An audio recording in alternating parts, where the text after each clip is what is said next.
Hello বন্ধুরা, welcome to my channel. সকলে কেমন আছো? আশা করি খুব ভালো আছো। আবারও একটা নতুন ব্লগে সকলকে স্বাগত জানাই। তো আমি আজকে আবারও চলে এসেছি হাওড়ার নতুন রাস্তার একদম কাছাকাছি যে তারামা মন্দির তোমাদেরকে দেখিয়েছিলাম।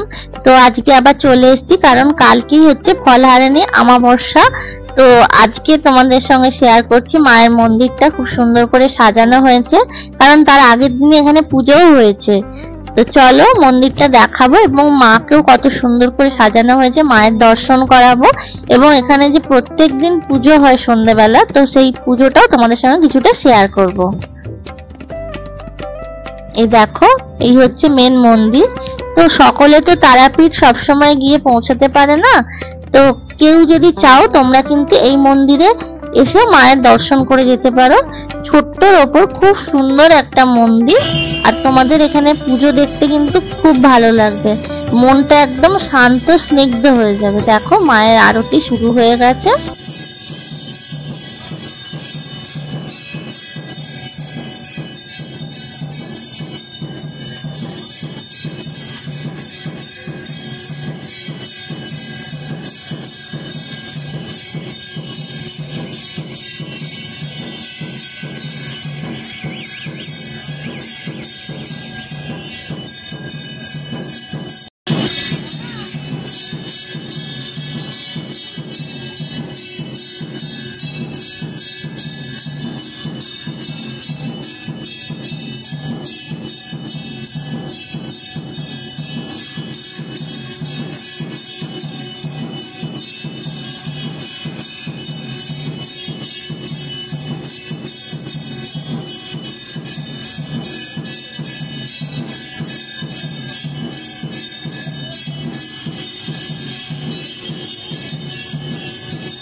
দেখো তোমাদেরকে মায়ের পুজোটা দেখিয়ে দিলাম।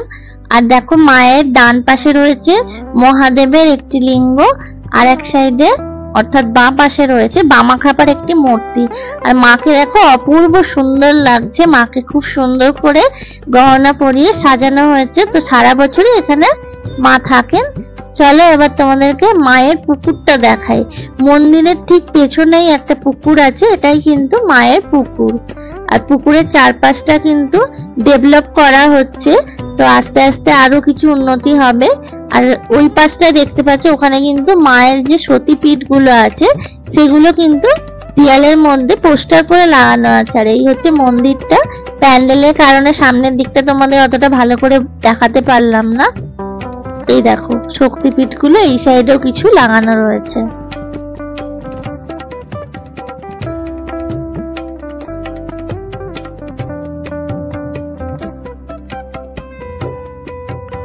এই দেখো এখানে প্রত্যেক দিনের পুজোর সময়সূচি দেওয়া আছে। ভোর 6টায় মন্দির খুলে যায়, আবার 1:30টার সময় বন্ধ থাকে, আবার 5টায় মন্দির খুলে যায়, আর 8:30টার সময় সন্ধ্যা আরতি এবং ভোগ নিবেদনের পর পুনরায় মন্দির বন্ধ হয়ে যায়। আর এই দেখো মন্দিরের একটা সাইড দেখাচ্ছি, কত সুন্দর করে কিন্তু মন্দিরের গায়ে কাজ করা রয়েছে। তো চলো আমরা আবার বাইরের দিকে যাচ্ছি। 24শে মে 9ই জ্যৈষ্ঠ এই মন্দিরে বাৎসরিক পুজো ছিল, তো তারই একটা ছোট্ট ভিডিও ক্লিপ আমি এই ভিডিওর মধ্যে দিয়ে দিলাম। দেখো মায়ের পুজো হচ্ছে এবং যজ্ঞ হচ্ছে, তো তোমরা সেটা দেখো এবং মায়ের দর্শন করো। আর যারা মায়ের ভক্ত আছো অবশ্যই জয় মা তারা কমেন্ট বক্সে লিখে দিও। এরকমই কিছু বিশেষ পুজোর আয়োজন করা হয়েছে ফলহারিণী অমাবস্যার দিনও। তো তোমরা যারা হাওড়া থেকে দেখছো কিংবা রামরাজারতলা সাঁতরাগাছি সংলগ্ন এলাকা থেকে দেখছো, তারা পারলে অবশ্যই মায়ের দর্শন করতে এসো, আমিও যাব। তো ভিডিওটা কেমন লাগলো অবশ্যই কিন্তু আমাকে কমেন্ট করে জানাতে ভুলো না। এর আগের ভিডিও বলে দিয়েছিলাম কিভাবে তোমরা আসবে, তবু আরেকবার বলে দিচ্ছি। তোমরা যদি বাসে করে আসো তাহলে বেলেপোলে নেবে, ওখান থেকে টোটো করে চলে আসতে পারো, আর ট্রেনে করে এলে রামরাজারতলা স্টেশনে নেমেও টোটো করে চলে আসতে পারো মায়ের মন্দির। তো আজকের মতো ভিডিওটা এখানেই শেষ করছি, আবার দেখাবে নেক্সট ভিডিও। ততক্ষণ সকলে খুব ভালো থেকো। আজকের মতো টাটা।